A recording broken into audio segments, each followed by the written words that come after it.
Anwar uncle, জি বলুন। এইটা হচ্ছে আমার ডেজার্ট।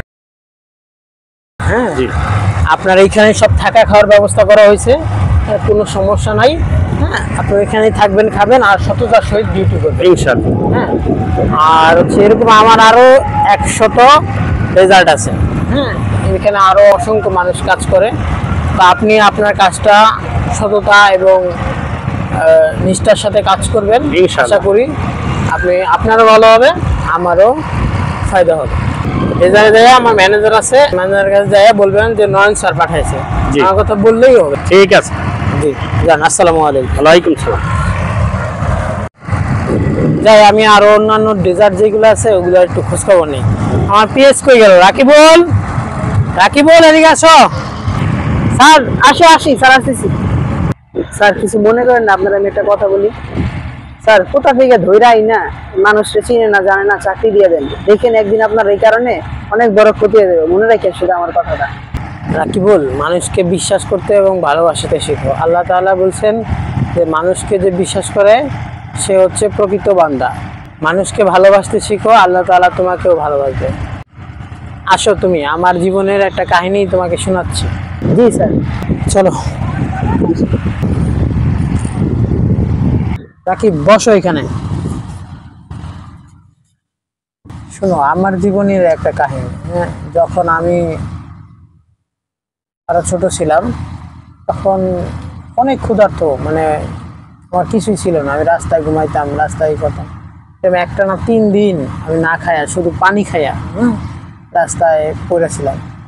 তখন একদিন এত ক্ষুধা লাগছে শেষ দিনের যে সময়, তখন ক্ষুধা ঠেলে আমি কাঁদতেছিলাম, কান্না করতেছি। তখন এক মুরব্বী আইসা আমাকে বলতেছে, বাবা তুমি কেন কাঁদতেছো?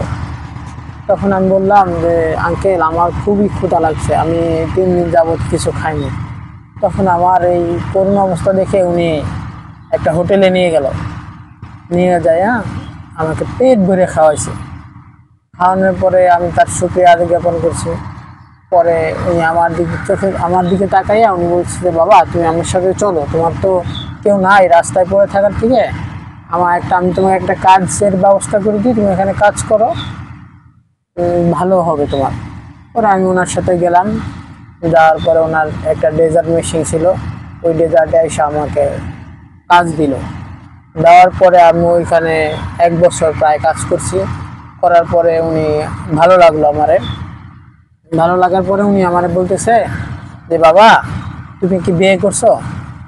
পরে আমি বললাম যে আঙ্কেল না, আমি তো বিয়ে করি নাই। তখন দেখলাম ওনার চেহারাটা অনেক হাস্যোজ্জ্বল হয়ে গেল, উনি খুশি হয়ে গেল। তখন আমি জিজ্ঞেস করলাম, আঙ্কেল আমি যে বিয়ে করি নাই এই জন্য আপনি কেন খুশি হইলেন? তো বাবা আমার একটা মেয়ে আছে, হ্যাঁ, আমি চেয়েছিলাম তোমার মতো একজন সৎ নিষ্ঠাবান মানুষের সাথে যদি আমার মেয়েটারে দিতাম তাহলে অন্ততপক্ষে আমার খুব ভালো লাগতো। এই জন্য তোমার বলছি, তুমি যদি রাজি থাকো তাহলে আমি।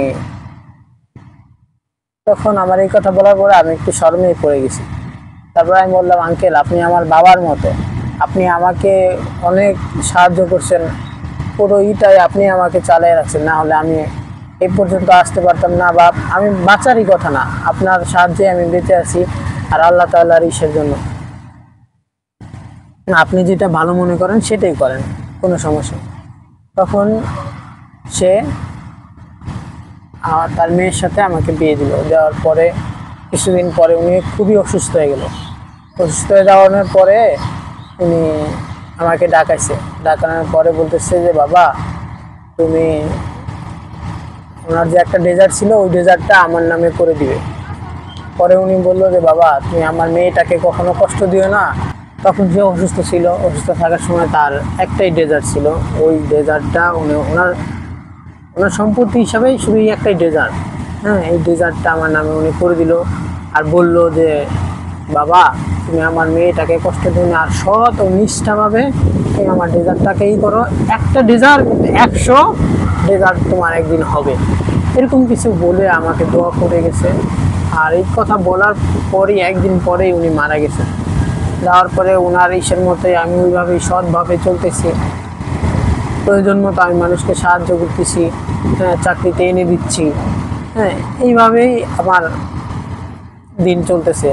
আর একটা মজার বিষয় কি জানো, আমার শ্বশুর যে বলে গেছে না যে 100 ডেজারের কথা, কিন্তু আমার ঠিকই 100 ডেজারই আমি সংগ্রহ মানে কি করতে পারছি, কিন্তু এরপরে আর আমি একটা ডেজার্টও বাড়াইতে পারতেছি না।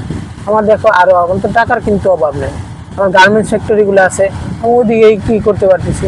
কিন্তু ডেজার্ট যদি কিনতে যাই, হ্যাঁ দেখা যায় যে হয়তো বা দামে বনে না বা আমার পছন্দ হয় না, যে কোনো কিছু নিয়ে একটা পরিমাণ হয়ই না। এই কারণে আমার আর এই 100 ডেজারের বেশি হচ্ছে না।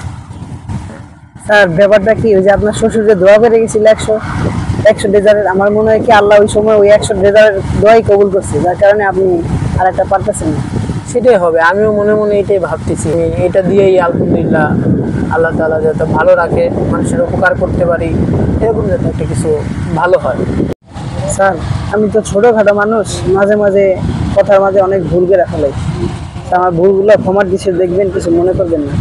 আচ্ছা ঠিক আছে, সমস্যা নেই, তুমি এসব নিয়ে ভাইবো না। আমি তোমার আমার ছোটো ভাইয়ের মতো দেখিয়ে, হ্যাঁ আমি ওইভাবেই তোমার করি। তুমি ওইসব নিয়ে কোনো টেনশন করো না, সুন্দরভাবে কাজ করো, কাজটাই সবার আগে। ঠিক আছে, আর ভালো থেকো। অনেক ডিউটি করলাম, একটু গাছতলায় রেস্ট নিই, আরাম লাগবে মনে হয়। মাসের অর্ধেক হয়ে গেল, বেতনাদি যা পেয়েছি তা সব ফুরিয়ে গেল, একটা অন্য কিছু ব্যবস্থা করতে হবে, দেখি আল্লাহ কি করতে দেয়। বাঙালি আছে, বাঙালি এই বাঙালি কিনি, বাঙালি সারাদিন ঘুরলাম, একটা বাঙালি মাল পেলাম না। সংসার কিভাবে চলবে, মালও পাওয়া যায় না ঠিক মতন। আশেপাশে যদি কোনো ডেজার্ট ডুজার পাইতাম, ওই ডেজার্টের লোকজনের কাছ থেকে কিছু বাঙালি কিনতাম, তাও তো এখন দেখা যায় না।